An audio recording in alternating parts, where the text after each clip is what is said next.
You have to look at this Medaille Mavericks program and where it has been to be able to dominate a team like Duville, very similar school.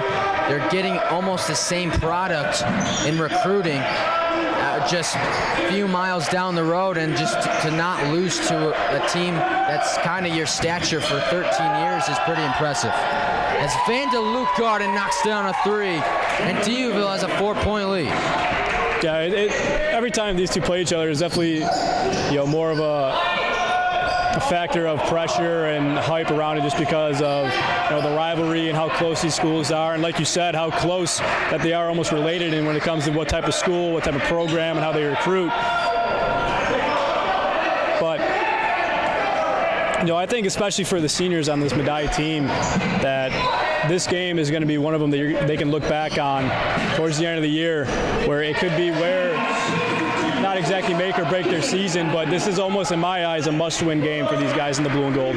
Same thing goes for Duville as well. But John Smith knocks that one to make it a 2-point game. Carry on the freshman, Darrell. As we look at the AMCC standings here early on still, we're not quite halfway.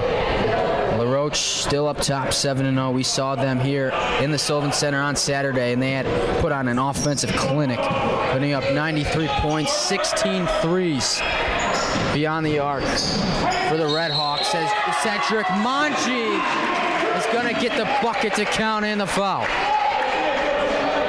And right behind them, a team we saw last week on Wednesday, Penn State Barron, their only loss coming to LaRoche. And then the rest of the conference pretty tight. Franciscan, Aloysius at 4-3. Back here from Lake Myrtle Park. Bottom of the first, Mavericks up. Connor Priester leading it off, and what a job he has done so far in his senior campaign. 2 more hits last game, pushing his total to 11 on the season through just 5 games. He came into today leading the AMCC in batting average. He was 10th in Division III due to his first 4 games. As he steps in here, he took a ball, now sends that one out of play for strike one. And on the mound for the Wildcats here in Game 2 is number 9, Noah Valvo, the sophomore out of Town of Bright, New York. The lefty delivers the 1-1. Priester rips it left side, and it's past the diving Koff for another base hit.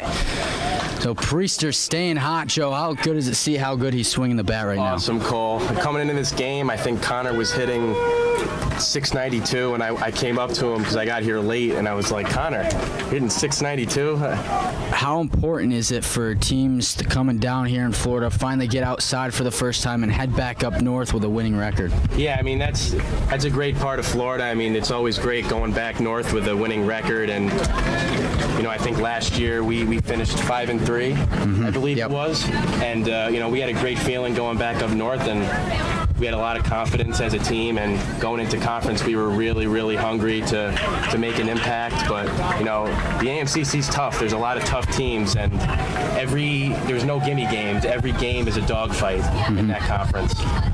Yeah, for sure. And you have your teams that are always at the top: LaRoche, Penn State Barron, Mount Aloysius. Who, by the way, their player Matt McCourt earned AMCC Player of the Week honors last week. A lot of people wanted Connor Priester to be that man, going 9 for 13, but McCourt had another couple of home runs the week prior, but he had a triple, couple doubles, 500 on base percentage.